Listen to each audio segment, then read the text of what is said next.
जी, मैं सज्जाद हुसैन शाह आपको अपने चैनल दुबई ड्राइवर 5.2 में खुशामदीद कहता हूँ। आज हम कुछ बात करेंगे कि जो लोग पहले जिस तरह रवानगी में दुबई आ रहे थे, यहाँ आकर फिर अपनी लाइसेंस भी लेते और गाड़ी भी ले लेते, तो अब काफ़ी हद तक रिस्ट्रिक्शन हो गई है। ये गवर्नमेंट की पॉलिसी हैं, मालूम नहीं कब वीज़े ओपन करते हैं, लेकिन कुछ वीज़े ओपन हैं और कुछ शराइत के साथ ओपन हैं। टोटली पाकिस्तानियों के वीज़े बैन भी नहीं हैं और टोटली ओपन भी नहीं है, हर खास व आम नहीं आ सकता। तो रिस्ट्रिक्शन फिल्टर्स ये काफ़ी लगे हुए हैं और इसमें कोई भी कुछ नहीं कर सकता। इनकी पॉलिसी है, कुछ हमारी गवर्नमेंट की पॉलिसी है, उस हिसाब से ये चलते हैं। क्योंकि देखा जाए तो बहुत ज़्यादा तादाद इधर जो लोग बेरोज़गार हैं। आप सोचते होंगे कि दुबई में कैसे बंदा बेरोज़गार हो जाता है जब कंपनी का वीज़ा होता है। तो कंपनी का वीज़ा, जिनके पास ओरिजिनल कंपनी का वीज़ा है और उन कंपनियों के काम हैं, मैं एक मिसाल देता हूँ।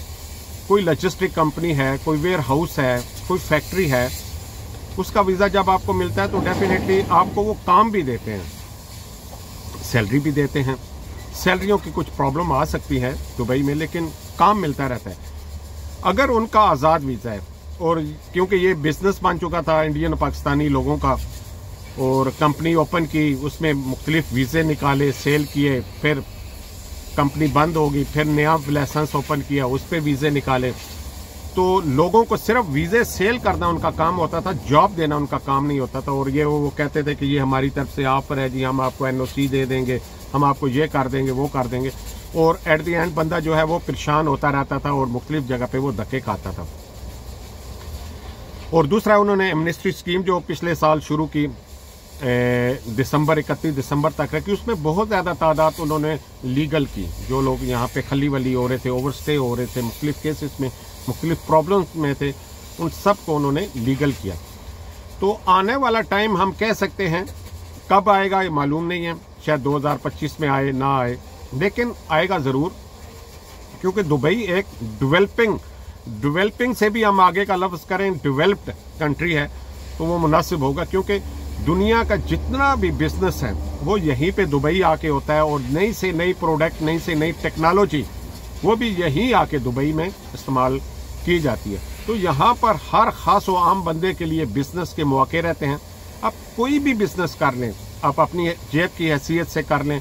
आपके पास थोड़े पैसे हैं तो थोड़ा कर लें, ज़्यादा से ज़्यादा कर लें। होटलिंग कर लें, सैलून की शॉप है, मैकेनिक की शॉप है, इलेक्ट्रिशियन की शॉप है, AC इलेक्ट्रिशियन का काम है। तो काम बहुत ज़्यादा है। कुछ ना कुछ आपके पास अगर पेमेंट है, पैसे हैं, तो आप कोई भी काम कर सकते हैं। काम वही करें जो आपको आता है, या जिसमें आपको कोई ख़ास दोस्त, अजीज़, रिलेटिव मौजूद है, आप उसी काम को करें। किसी नए काम में नए तजर्बे के साथ कोशिश करें ना इंटर हों, क्योंकि फिर आपको माली नुकसान हो सकता है। तो जब हम ड्राइविंग की बात करते हैं या ट्रेलर की बात करते हैं, तो ये आप देख लें कि बहुत ज़्यादा लोकल काम, बहुत ज़्यादा बॉर्डर पे गाड़ियाँ मौजूद हैं। और हम एक अंदाज़े, एक सर्वे के मुताबिक बात करें तो 60 से 70% लोगों की गाड़ियाँ अपनी हैं, खुद की गाड़ी ली हुई है, लेके वो खुद ही चला रहा है, या 2-4 गाड़ियाँ या 10-15 गाड़ियाँ, इस तरह उसने ग्रुप बनाया हुआ है। और कह लें कि बहुत ज़्यादा काम है और बॉर्डर पे परमानेंट रश ही रहता है। कुछ बॉर्डर की भी वजूहात हैं, कुछ उनके नए सिस्टम और रूल आ रहे हैं जिसकी वजह से रश ख़त्म नहीं होता। लेकिन बिज़नेस की वजह से हम कह सकते हैं कि हर खास व आम बंदा यहाँ आकर बिज़नेस करता है, और करना भी चाहिए। क्योंकि जब भी हम कैलकुलेशन करेंगे, अगर हम बहुत ज़्यादा मिनिमम बचत भी काउंट करें, कि हम कहें कि जी एक गाड़ी से 7,000 दिरहम आ जाता है, तो जब आप 7,000 दिरहम मल्टीप्लाई बाय 76 करते हैं तो वो कह लें कि ह्यूज अमाउंट बन जाती है। वो लगभग 5-6 लाख रुपया पाकिस्तानी बन जाता है। तो ये एक बहुत बड़ा प्रॉफिट है। आप पाकिस्तान में कोई भी बिज़नेस कर लें, प्रॉफिट उससे इतना नहीं आ सकता। तो जो लोग नहीं आ सकते और वो गाड़ी भी लेना चाहते हैं, या ट्रांसपोर्ट में हिस्सा डालना चाहते हैं, या ये सोच रहे हैं कि हम आएंगे, लेकिन क्योंकि अभी वीज़ों की पाबंदी की वजह से, रिस्ट्रिक्शन की वजह से वो नहीं आ पा रहे, तो जो उनके दोस्त हैं यहाँ पर, जो ऑलरेडी ड्राइवर हैं, जो जिन पे उनको इत्मीनान है, कॉन्फिडेंस है, आप उनकी सपोर्ट करें। اور یقین کریں کہ آپ اگر ان کی سپورٹ کریں گے تو دونوں فریق فائدہ اٹھائیں گے. اگر وہ دونوں ہی مخلص ہیں تو ہر صورت میں دونوں فریق فائدہ اٹھائیں گے. کیوں؟ جو ڈرائیور ہے جس کو رولز ریگولیشن اور یہاں کا کام پتہ ہے وہ اچھے طریقے سے گاڑی چلا پائے گا. صرف وہ ڈرائیونگ کر رہا ہے تو اس کے پاس حالات کی کمی کی وجہ سے، پیسوں کی کمی کی وجہ سے پیسہ نہیں ہو پاتا، جس کی وجہ سے وہ گاڑی نہیں لے پاتا. اور جس کے پاس بھی ہوتا ہے وہ لازم اپنا گاڑی لے لیتا ہے، کیونکہ اپنی گاڑی میں اپنے بزنس میں ہی فائدہ ہے، نہ کہ آپ کسی کا کام کریں.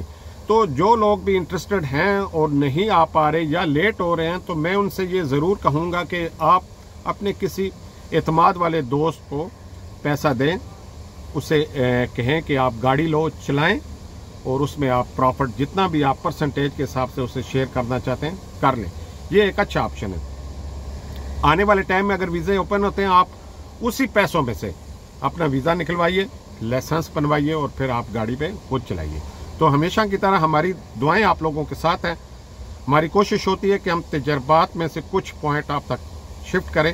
آپ خود فیصلہ کریں کہ آپ کے لیے کیا بہتر ہے اور کیا نہیں.